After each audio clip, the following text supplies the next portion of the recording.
உறவுகள் அனைவருக்கும் வணக்கம். அருணுக்கு செம்ம காண்டாகுது. வெறும் 5 லட்சத்தோட ஏமாத்தி விட்டாங்களே. 25 லட்சம் வாங்கியிருக்கலாம் இல்லையா?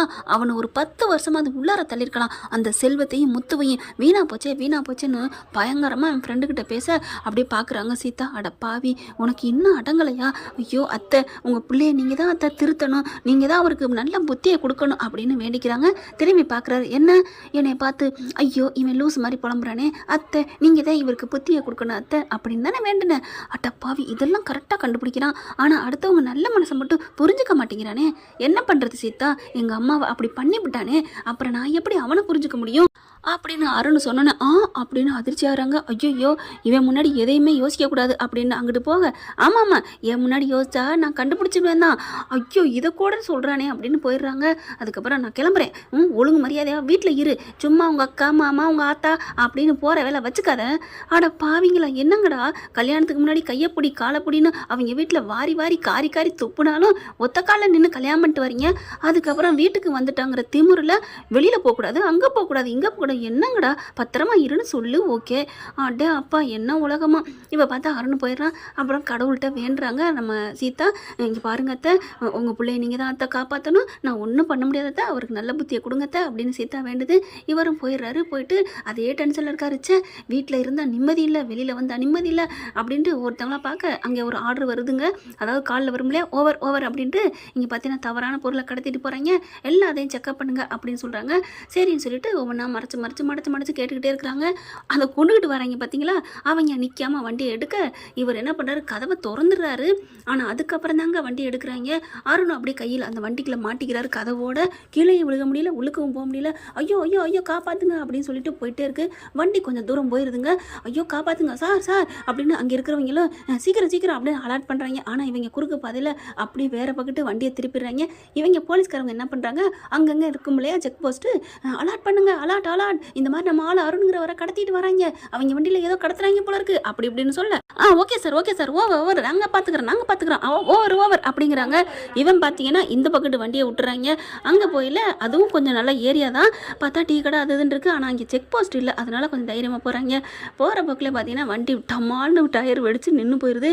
அப்படி அருண் பார்க்குறான், ஏன்டா என்கிட்ட தப்பிச்சு வருவீங்களா அப்படின்னு அடிக்க போக அவங்க என்ன பண்ணுறாங்க, பயங்கரமான ஆயுதத்தை எடுத்து நீட்டுறாங்க. என்னடா நினச்சிட்டு இருக்க, உனக்கு ஏதாவது வேணுமா, இந்தா ஒரு 5 லட்சம் தரேன் வச்சுக்க, எங்களை விடு நாங்கள் போகணும் அப்படி சொல்ல, டேய் அறிவு இருக்காடா, என்னட்டு தப்பி போனால் போதுமா, இன்னும் எத்தனை செக் போஸ்ட் இருக்குது, அதெல்லாம் நாங்கள் பார்த்துக்குறோம் அப்படி சொல்ல, அதெல்லாம் முடியாது, நீங்கள் போகக்கூடாது, நான் விட மாட்டேன், நான் நல்ல பேர் எடுக்கணும். டே உனக்கு நல்ல பேர் முக்கியமா இல்லை உன் உயிர் முக்கியமா அப்படின்னு கேட்க, எனக்கு 2 தான் முக்கியம் அப்படி சொல்லி சண்டை வருதுங்க. அடிச்சுக்கிட்டு இருக்காங்க. அங்கே வந்திருக்கவங்க 3 பேர். இவன் ஒரு ஆள் என்ன பண்ண முடியும், சும்மா போட்டு தண்ணி காட்டுறாங்க அருண். இப்போ வண்டியும் எடுக்கணும். இப்போ என்ன பண்ணுறது, டே இவன் என்ன பண்ணுறது, நம்ம அடைக்கி பிடிச்சி கையை காலை கட்டுங்கடா, அங்கே தூக்கி போட்டு போவோம் அப்படின்னு சொல்லிட்டு இருக்கல. கரெக்டாக பார்த்தீங்கன்னா நம்ம முத்து தலைவர் வராருங்க. அந்த இதில் தான் வண்டி வந்துட்டுருக்கு. வண்டி இங்கேருந்து பார்த்துறாரு அருண். இந்த வண்டி முத்துவோட வண்டி மாதிரி இருக்கே, ஐயோ வண்டி வந்து நல்லதாக போச்சே, நிப்பாட்டினா நல்லா இருக்குமே அப்படின்னு சொல்லி வேண்டாத தெய்வம் இல்லைங்க. வண்டி போயிட்டே இருக்குது. இவங்களே நம்ம அருண் வேண்டுனதுக்கு தவம் கொடுத்த மாதிரி, டேய் அந்த வண்டியை நிறுத்துங்கடா அப்படி சொல்ல, பார்த்தா முத்து வண்டி ஓட்டிகிட்டே போகிற, டே நில்றா அப்படின்னு ஒரு கல் எடுத்து எரிச்சிடுறாங்க.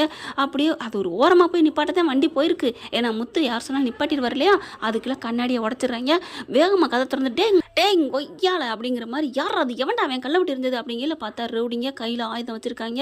அப்படியே பார்த்தா நான் இங்கே உள்ளுக்க சவாரி வேறு இருக்குது. இப்போ பார்த்துப்பா வயசானவன்ப்பா, நான் நீ எதுவும் பண்ணிடாதப்பா, இருங்க சார் இருங்க அப்படி சொல்லிட்டு, என்னடா எதுக்கடா இப்போ கல்லை விட்டு இருந்தேன், நான் தான் நிப்பாட்ட சொல்கிறேன், நீ பாட்டுக்கு போயிட்டு இருந்தேன் என்னடா அர்த்தம், நீங்கள் நிப்பாட்ட சொன்னால் உடனே நடுரோட்டை நிப்பாட்ட முடியுமா, வண்டியை ஓரமாக தானே நிப்பாட்டணும் அப்படின்னு சொல்லிட்டு அங்கே துள்ளுறது இங்கே முத்துக்கு பார்க்குது. அப்படியே கையை வச்சு டம்முன்னு அடிக்க, அப்படியே எட்டி பார்க்க அப்படின்னு மூஞ்சில் கையை வைக்கிறாங்க. நம்ம முத்து மூஞ்சில் அங்கே என்னடா கையை வைக்கிற அப்படின்னு சொல்ல, டே இங்கே யாரா உள்ளுக்கு அடைச்சி வச்சிருக்கீங்க அப்படிங்கிற அருணை போட்டு அமுக்குன்னு அமுக்குறாங்க.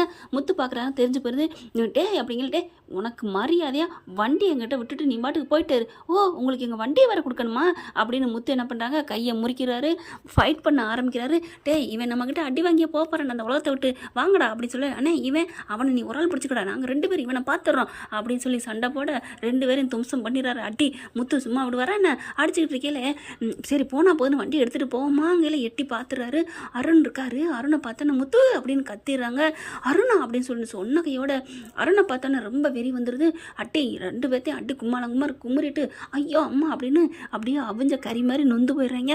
அடுத்து வேக வேகமாக கதவை திறந்துட்டு அப்படியே உள்ளார அருணையும் தூக்கிறாங்க. அருணை பிடிச்சிட்டு இருந்த ஆள் அவனு சேர்ந்துக்கிட்டு அடிக்கிறான் முத்துவை. இப்போ 2 பேர் இல்லையா, முத்துவும் அருணும் சேர்ந்து அவனை நொக்கு நொங்கிறாங்க. அதுக்கப்புறம் போலீஸுக்கு அருண் தகவல் சொல்லிடுறாங்க. எல்லாரும் வந்துடுறாங்க. அந்த 3 பேரையும் பிடிச்சிடுறாங்க. பிடிச்சதுக்கப்புறம் பார்த்தீங்கன்னா டிக்கி கீழே பார்த்தா தவறான பொருட்கள் அவ்வளோ இருக்குங்க. அட பாவீங்களா, ஏன்டா இப்படி நாட்டு மக்களை கெடுக்குறீங்க? உங்கள் வீட்லேயும் பிள்ளைங்க, அக்கா தங்கச்சி அண்ணன் பிள்ளைங்க இல்லையா அப்படிங்கிற தலையை தொங்க போட்டுட்டு இருக்காங்க. டே முத்து, உன்னை நான் சும்மா விட மாட்டேன்டா அப்படிங்கிற மாதிரி பார்க்க சார் அப்படின்னு எல்லாரும் ஃபோட்டோ எடுக்கிறாங்க, வீடியோ எடுக்கிறாங்க. அருண் சார், நீங்கள் எப்படி சார் கூடயே வந்து இப்படி கைதியை பிடிச்சிட்டீங்க அப்படி இப்படின்னு சொல்லி பெருமையாக பாராட்டுறாங்க. முத்து பேசாமல் இருக்காரு. என்னதான் பண்ணுறாங்க பண்ணிக்கட்டும், பாவம் நம்மளால் அவனுக்கு வேலை கிடைக்கல அப்படி இப்படின்னு ஃபீல் பண்ணுறாரு. சகல வேலை கிடைக்கட்டும், பதவி உயிர் வரட்டும் அப்படின்னு சொல்லிட்டு இருக்கல. அங்கே பார்த்தீங்கன்னா டாய் ஒன்றை விட மாட்டேன்டா 3 பேரும் முத்துவை பார்த்தே சொல்ல அவங்க எல்லாரும் பார்க்குறாங்க. அதாவது எங்கள் அப்பன் குருதுக்கள் இல்லைன்னு சொல்லுவாங்களே அந்த மாதிரி தான். டேய் ஒன்றை அடிச்சு பிடிச்சி உதச்சது இவர், நீ என்னடா அவனை போய் பழி வாங்குறேன்னு சொல்கிற, என்ன நினச்சிட்டு இருக்க அப்படின்னு அடிக்கையில் சார் நில்லுங்க சார் அப்படின்னு சொல்லல. என்ன அப்படிங்கிறாங்க. 3 பேர்த்தையும் வண்டியில் ஏற்றிடுறாங்க. சொல்லுங்கள் சார் என்ன விஷயம் அப்படின்னு அருணை பார்த்து பேச, நான் உங்ககிட்ட ஒரு முக்கியமானது ஒன்று சொல்லணும். நீங்கள் சொல்லுங்கள் சார், எவ்வளோ பெரிய சாகசம் பண்ணியிருக்கீங்க. இங்கே பார்த்தீங்களா, இவர் கண்டிப்பாக ப்ரமோஷன் கிடைக்கும், பல கோடி மதிப்புள்ள பொருளுங்க கைப்பற்றிருக்காரு. இவர் எப்பேற்பட்ட ஆள் தெரியுமா, இவருக்கு நல்ல ஒரு உயர்வு கிடைக்கணும் அப்படி இப்படின்னு பெருமையாக பேச, இல்லை சார் நில்லுங்க அப்படின்னு சொல்லிட்டு அருண் என்ன பண்ணுறாங்க, இது எல்லாத்துக்கும் காரணம் இவர் தான் அப்படின்னு முத்துவை காமிக்க, என்னது முத்துவா, ஆமாம் அப்படிங்கிறாங்க. எனக்கு ஏதாவது நீங்கள் செய்ய நினச்சா எனக்கு ஏதாவது இந்த பரிசெல்லாம் கொடுக்க 10 லட்ச ரூபா உங்களுக்கு பரிசு நான் சொல்லி அலௌன்ஸ் பண்ணுறேன் அப்படின்னு பெரிய ஆஃபீஸரே வந்துடுறாங்க, சொல்லிடுறாங்க. அதனால் எனக்கு அது வேணாம், நீங்கள் இவருக்கே கொடுங்க, இவர் தான் எல்லாமே அடித்து உதச்சி பிடிச்சது எல்லாம் அவர் தான் அப்படின்னு அருண் சொன்னோன்னே முத்து அப்படியே இந்த லவ்வர் சொல்லுவாங்களே சொல்லிட்டாலே அப்படின்ட்டு அந்த மாதிரி அப்படி ஒரு இது, பரவாயில்லையே சகல தெரிஞ்சிட்டான் போல இருக்கே அப்படின்ட்டு, நமக்கு எதுக்கு அந்த 10 லட்சமும் சரி இல்லை அந்த பதவி உயர்வு நமக்கு எதுக்கு, சகல நல்லா இருந்தா சீதா நல்லா இருப்பா அப்படின்ட்டு. சார் சும்மா இவர் சொல்கிறார் சார், நான் வந்து வண்டியை நிப்பாட்டினேன், என்னை பிடிச்சாங்க கூப்பிட்டாங்க, ஆனால் அதுக்கப்புறம் அவங்கள அடிச்சு பிடிச்சதெல்லாம் இவர் தான், அருண் தான், இவர் இல்லைன்னா பிடிக்க முடியாதுங்க, நான் ஒரு ஆள் என்ன பண்ண முடியும், 3 பேர்த்த நான் அடிக்க முடியுமா என்ன, இவர் தாங்க அப்படின்னு முத்து வேகமாக அருணை பார்த்து சொல்ல, அப்படியே அருண் பார்க்குறாங்க. ஏன் முத்து அப்படின்னு சொல்கிறாரு. கண்ணை மூடிட்டு பேசாமல் இருங்க அருண் அப்படின்னு சொல்லிட்டு, அதுக்கப்புறம் 2 பேரும் ஆக மொத்தம் பிடிச்சிருக்கீங்க, அப்பா 2 பேருக்குமே விருதை கொடுத்துருவோம் சிறந்த குடிமகன் சொல்லி அப்படின்னு சொல்லிட்டு ரொம்ப பாராட்டுறாங்க எல்லாருமே. உடனே பிரேக்கிங் நியூஸில் போகுதுங்க. அதை எல்லாரும் பார்க்குறாங்க. விஜயா பார்க்குது, இவ்வளோ பேர் வாங்கிட்டானா, சகலையும் ஒன்று சேர்ந்துட்டாங்களா. சீதா ஃபோன் பண்ணுது, மீனாவுக்கு சொல்லிடுறாரு முத்து. அவர் பார்த்தா உடனே மீனாவுக்கு சீதாவுக்கு ஃபோன் பண்ணுது. சீதா டிவி போட்டு பாருமா, செல்ல பாரு அப்படின்னு சொல்ல, என்னக்கா பாருடி உடனே போட்டு பார்க்குறாங்க. சந்தோஷமான நியூஸ். அப்படியே 2 பேரும் கட்டிக்கிறாங்க, வாழ்த்து சொல்கிறாங்க. ஒருத்தர் மாறி புகழ்ந்து தள்ள, அக்கா எனக்கு வாழ்க்கையில் வசந்தம் வந்துருச்சுக்கா, நான் என்ன ஆக போகிறேன், என் வாழ்க்கை வீணாக போகுது, இப்படியே ஒரு கட்டத்துக்கு மேலே போயிட்டா இவரை நம்ம வேணான்னு சொல்லிட்டு போயிடுவோம், நம்ம அம்மாவோட இருக்கையில் எவ்வளோ சுதந்திரமாக இருந்தோம், நல்லா இருந்தோம்லக்கா உண்மையிலே, அப்படிலாம் நினைக்காதடி, இல்லைக்கா எனக்கு அப்படிதான் தோணுச்சு. அதுக்கப்புறம் அத்தைக்கிட்ட நான் புலம்புனேன், நீங்கள் பார்த்துக்கிட்டு தானே இருக்கீங்க, அவருக்கு நல்ல புத்தியை கொடுங்கன்னு. அதுதான் அவங்களா பார்த்து ஏதோ பண்ணிட்டாங்க போல இருக்கே, மனசை மாற்றிட்டாங்க போல இருக்கே. அடிப்போடி அப்பெல்லாம் சரி தெய்வங்கள் ஏதோ பண்ணியிருக்கிறாங்க, ஆனாலும் அங்கே நடந்த சம்பவம் அப்படிடி எப்படியோ. ஆமாம் உங்கள் அத்தை தான் நம்ம மாமாவை அங்கே அனுப்பியிருக்கான்னு நான் நினைக்கிறேன் அப்படின்னு மீனா சொல்கிறாங்க. அதுக்கப்புறம் எல்லாரும் வீட்டுக்கு வந்துடுறாங்க. அருண் என்ன பண்ணுறாரு, எங்கள் வீடு வரைக்கும் வாங்க அப்படின்னு சொல்லிட்டு மீனாவை வர சொல்கிறாங்க. என்னை மன்னிச்சிருங்க அப்படின்னு 2 பேர் காலையும் விழுகிறாரு. ஐயோ சகல என்ன அப்படிங்கல, இல்லை நீங்கள் எவ்வளோ நல்ல மனுஷன், என் உயிரை இன்னைக்கு காப்பாற்றிருக்கீங்க, இல்லைன்னா அவங்க ஏதாவது பண்ணியிருப்பாங்க, நீங்கள் மட்டும் இல்லைன்னா என் உயிரை மட்டும் காப்பாற்றலை, என் பதவி உயிரை கொடுத்து எனக்கு பணத்தை கொடுத்து எம்படி பண்ணியிருக்கீங்க, நீங்கள் எவ்வளோ நல்ல மனுஷனாக இருந்திருக்கீங்க, என்னை மன்னிச்சிருங்க முத்து அப்படின்னு சொல்ல மீனாவும் சீதாவும் கண்ணீர் தண்ணி தரையாக போகுது, அழுகுறாங்க. ஏன் அழுகுறீங்க அப்படின்னு 2 பேரும் கேட்க, ஒன்றும் இல்லை நீங்கள் 2 பேரும் இப்படி ஒன்று சேர மாட்டீங்களான்னு நாங்கள் எவ்வளோ கஷ்டப்பட்டோம் தெரியுமா. உடனே முத்து பார்க்குறாங்க. மீனா சீதா எவ்வளோ தூரம் மலை ஏறினீங்களா, இல்லை அடுக்கடுக்காக கல் எடுத்து வச்சிங்களா, இல்லை வீடு கட்டினீங்களா, என்னம்மா பண்ணீங்க, ஏன் மாமா அப்படி கேட்குறீங்க, இல்லை ஏதோ கஷ்டப்பட்டோன்னு சொன்னீங்களே அதான் கேட்டேன் உங்களை அப்படின்னு மீனா அடிக்க வராங்க. மீனா துரத்தினோன்னே ஐயோ ஆளை விடுங்கப்பா சாமி அப்படின்னு சகல அங்கிட்டு வந்துருங்க அப்படிங்கிற அங்கிட்டு ஓடுறாங்க. அப்பாடா எவ்வளோ சந்தோஷமா இருக்குது அப்படின்னு சொல்லிட்டு துள்ளி குதிச்சு ஓட சத்யா வந்துடுறாங்க.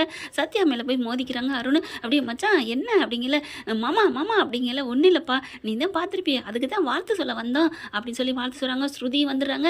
சீதா சூப்பர், என்ன முத்து சூப்பராக சாதனை பண்ணியிருப்பீங்க போல இருக்கே அப்படின்னு எல்லாரும் பாராட்டுறாங்க. அண்ணாமலையுமே வந்துடுறாருன்னு வச்சுக்கோங்களேன். 50 பேர் சீதாவில் இன்னைக்கு எல்லாம் பெருமையாக வீடியோ ஃபோட்டோ அப்படின்னு சொல்லிட்டு ஃபுல்லாக தமிழ்நாடு ஃபுல்லாக இங்கே வந்து அருண் முத்து தாங்க.